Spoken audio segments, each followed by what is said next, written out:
Selamat siang teman-teman. Selamat kembali ke acara live session Friday kami. Dan cepet banget ya teman-teman. Sekarang udah nyampe hari Jumat lagi dan teman-teman pasti udah looking forward ya ke minggu depan kita ada lumayan tanggal merah 2 hari. Dan saya juga berharap bahwa minggu ini sangat berjalan dengan lancar bagi teman-teman kita semua di sini. Dan kita kebetulan hari ini ada live session yang sangat-sangat istimewa karena kita akan memperkenalkan salah satu partner MI kita dan produk baru terbaru dari Star Info Bank itu, Star Info 15 dan dari Star Asset Management. Kita akan didampingi oleh Jason dari Investment Research dari Star Asset Management. Rio, without further ado, coba kita invite Jason dulu ya guys.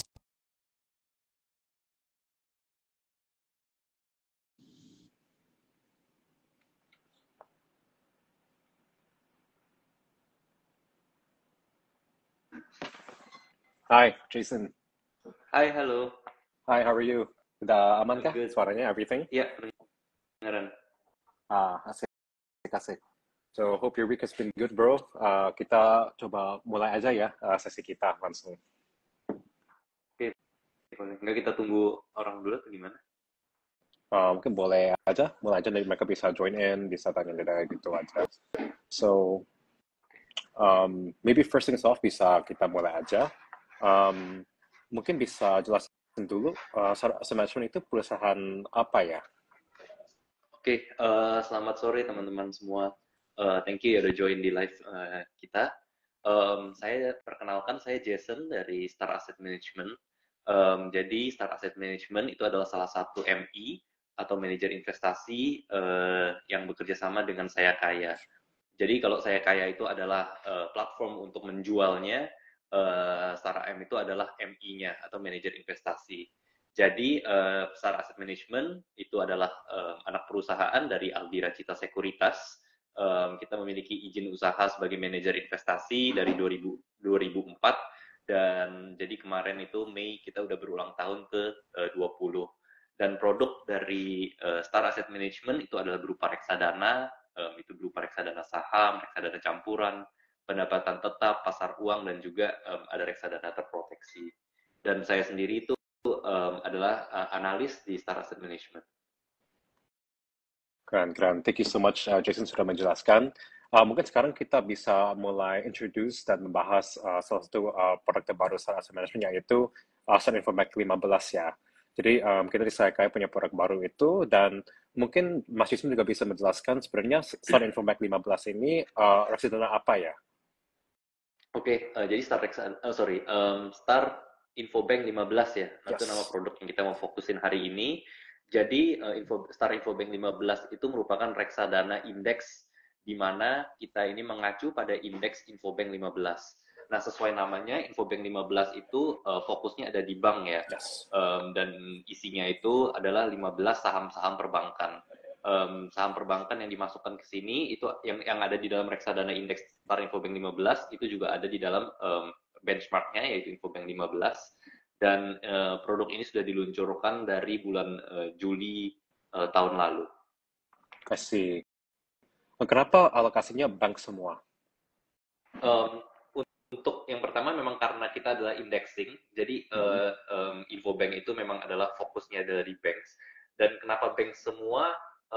Menurut kita ini banks itu adalah salah satu sektor yang paling menarik gitu ya. Kenapa?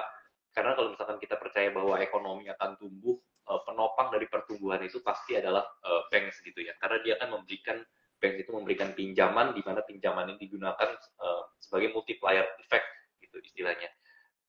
Indonesia sendiri secara ranks GDP ranking Indonesia 2018 itu kita ada di ranking 7 dan menurut projectionnya dari OECD Indonesia itu akan naik secara ranking dari ke 2030 itu di ranking 5, 2050 itu di ranking 4. Nah, dengan seperti yang saya sampaikan tadi, dengan adanya pertumbuhan ekonomi, banks itu adalah salah satu sektor yang akan mendukung pertumbuhan itu, jadi dia akan bertumbuh juga gitu.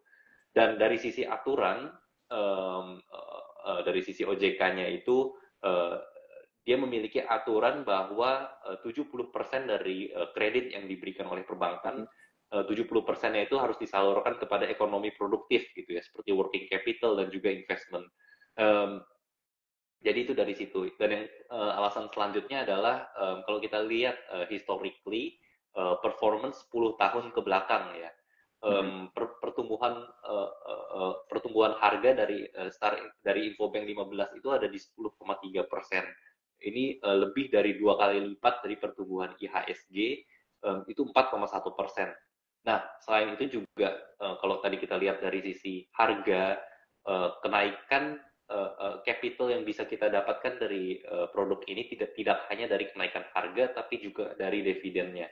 Nah, bank itu terkenal rutin membagikan dividen, di mana secara yield itu juga memiliki kecenderungan yang naik. Yes. Jadi kalau misalnya kita lihat 2021 itu dividen yield-nya 2%, di 2022 itu naik ke 3,2%, naik lagi ke 3,6%, dan tahun ini 2024 expectation-nya di 3,8%. Nah, ini artinya apa? Jadi kalau misalkan kita lihat secara historically kenaikan harga 10%, itu belum termasuk dividen. Berarti kalau misalnya kita masukin dividen juga 10 tambah 3 kira-kira ya 13%. Itu potensialnya ya dari Infobank. Wow. Sangat-sangat menarik. Thank you for explaining, Jason. Juga jadi itu banyak faktor ya terkait sama the banking sector dan kenapa Star Asset Management itu milih seperti Kulaim itu. Dan juga mungkin Mas juga bisa menjelaskan lebih further gimana caranya itu Star Asset Management itu memilih konstituen. Oke. Cara kita memilih konstituen ya, mungkin saya bisa buka dengan membedakan ada reksadana saham, ada reksadana indeks. Reksadana saham seperti yang mungkin lebih dikenal oleh teman-teman, itu proses pemilihannya adalah MI, manajer investasi, itu memilih saham apa nih yang kira-kira bagus gitu ya. Sedangkan kalau untuk Infobank, kita itu melakukan yang namanya mimicking. Kita tuh mimik benchmark kita Infobank 15. Dari situ kita dapatkan konstituennya. Dan untuk investment objektif dari Infobank 15, Star Infobank 15 ini tuh untuk nge-track performance dari Infobank 15 Index dengan target annual tracking error kita di 2%. I see. Dan juga kalau misalnya kita dibandingkan performance ini dengan IHSG, Infobank ini emangnya lebih bagus atau gimana? Untuk performance dibandingkan dengan IHSG, benar Infobank itu lebih bagus. Kalau misalnya kita lihat secara historically ya, 10 tahun ke belakang Infobank itu naiknya 130%. Itu 3 kali lipat lebih tinggi dibandingkan IHSG ya, di 42%. Selain itu juga dari seperti yang saya sampaikan sebelumnya, selain kenaikan harga juga ada yang namanya dividen dari sektor perbankan, yes. Di mana ini bisa menambah istilahnya cuannya teman-teman lah, karena dia membagikan dividen, keuntungan yang didapat itu tidak hanya dari kenaikan harga saja, tapi juga dari dividen. Dan untuk tahun 2024 sendiri, expectation-nya itu dividen yield 3,8%. Jadi kalau misalnya kita lakukan matematika secara kasar aja, misalnya potensi yang bisa diberikan oleh Infobank ini seberapa besar sih gitu keuntungannya, itu kenaikan harga dan kenaikan dari adanya dividen. I see ya, jadi peluangnya like very very high upside ya. Dan juga mungkin dari situ kapan sebenarnya waktunya yang tepat untuk kita beli produk ini? Mungkin disclaimer ya, karena namanya juga saham, ada naik, ada turunnya juga. Kalau kita lihat dari sektor perbankan ini secara year to date dia udah turun sekitar 8%. Dan kalau kita lihat data historically-nya, ketika dia mengalami koreksi itu kemudian terjadi rebound gitu ya. Di 2018 itu dia correction 22%, lalu kemudian dia rebound kembali 37%. Di 2020 Januari juga dia turun 41%, tapi kemudian dia rebound lagi 58%. Dan kalau kemarin dia udah turun 8%, menurut saya secara seasonality sekarang itu adalah waktu yang pas untuk masuk ya. Kenapa begitu? Karena kalau misalkan kita lihat secara seasonality, pergerakan saham dari sektor perbankan itu cenderung mengalami penurunan di Maret, April, Mei gitu ya. Kenapa? Karena itu adalah dividend season gitu. Artinya pada bulan-bulan ini bank-bank itu membagikan dividen. Dan ketika orang telah dibagikan dividen, sahamnya itu cenderung turun. Nah, tapi mereka itu cenderung naik di second half. Dan karena kita sekarang udah masuk di bulan Juni, sekarang ini kayak istilahnya by the bottom lah. Meskipun secara disclaimer, risiko itu tetap ada, nggak ada yang bisa mengetahui, nggak ada yang bisa timing the market. Jadi yang bisa saya sampaikan adalah untuk melakukan yang namanya dollar cost averaging, di mana investor itu direkomendasikan untuk konsisten masuk setiap bulan, mau marketnya lagi turun ataupun lagi naik. Dan karena profil resiko ini adalah yang lebih tinggi gitu ya saham, disarankan untuk holdnya itu juga jangka panjang. I see. Dan juga menurut Mas Jason, sebenarnya bagaimana sih kondisinya sektor perbankan saat ini? Untuk kondisi sektor perbankan yang saya lihat itu sebenarnya cukup sehat ya. Kalau misalkan kita mulai dari core bisnisnya perbankan itu kan adalah memberikan kredit ya, memberikan loan. Jadi ini adalah salah satu indikator yang paling dimonitor lah istilahnya oleh market. Loan growth di bulan April kemarin itu di 12,3% sektor perbankan.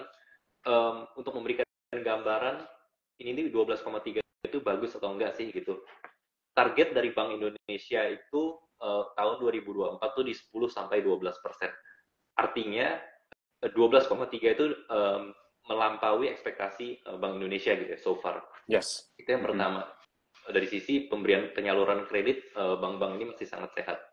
Yang kedua adalah kalau misalnya kita lihat support dari Bank Indonesia berupa likuiditas gitu ya.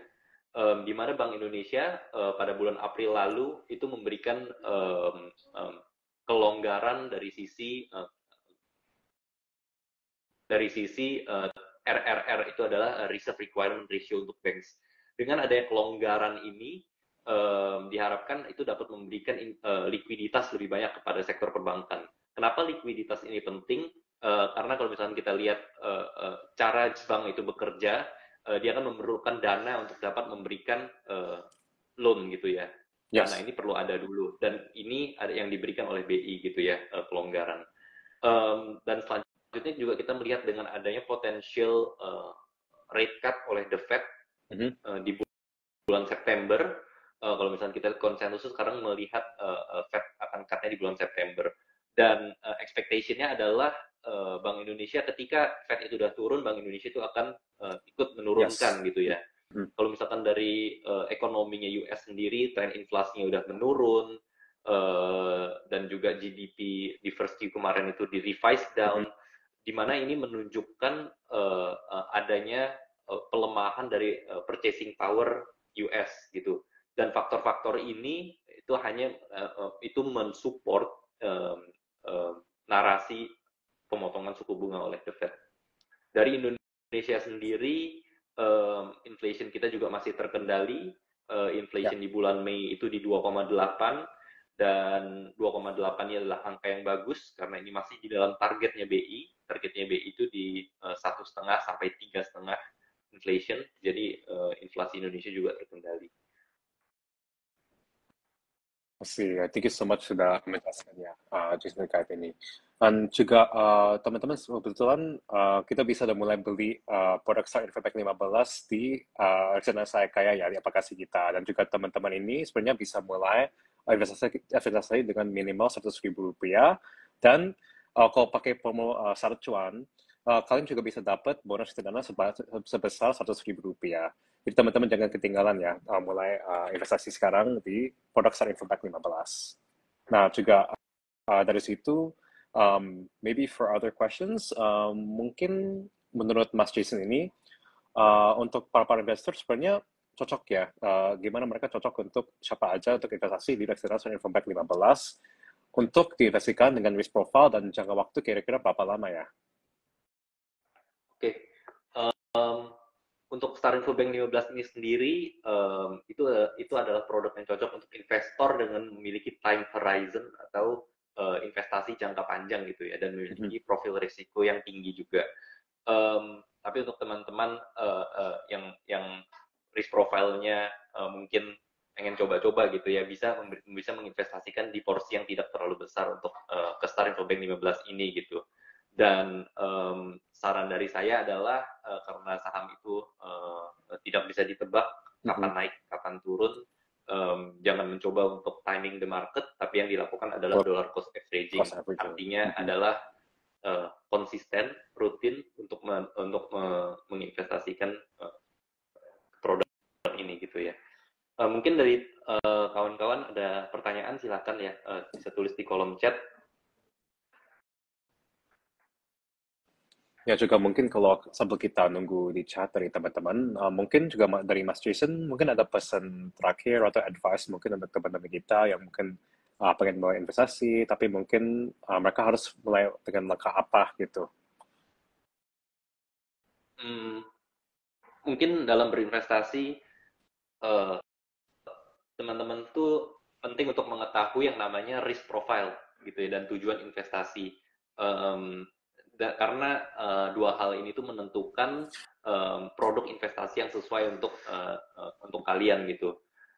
Untuk orang yang memiliki risk profile yang lebih tinggi itu dapat menginvestasikan pada produk yang memiliki risiko lebih tinggi juga. Tapi kalau misalkan risk profile itu rendah, takut rugi gitu ya, mungkin mengambil risiko yang lebih cocok adalah produk yang memiliki risiko lebih rendah gitu, seperti money market misalnya atau pendapatan tetap. Dan juga ketika menginvestasikan tuh penting untuk membaca prospektus dan juga fund fact sheet untuk mengetahui produk yang dibeli itu sebenarnya apa, tujuan investasinya apa, dan isinya apa gitu.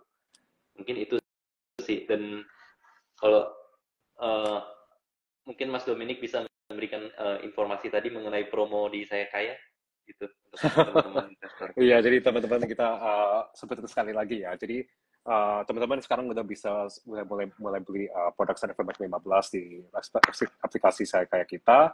Kita kebetulan juga ada kode promo pakai Star Cuan untuk dapat voucher sebesar 100.000 rupiah ya. Jadi teman-teman jangan ketinggalan, mulai aja investasi sekarang dengan produk terbaru kami. Jadi kayaknya kebetulan dari comment juga kayaknya nggak ada yang nanya-nanya. So I think we can conclude our session. Mas Jason, thank you so much for your time. Udah dampingi sama kita. Thank you for all the knowledge and all of the advice you shared sama kita. Dan sampai minggu depan ya teman-teman. Have a good weekend. Thank you. Oke, terima kasih. Bye.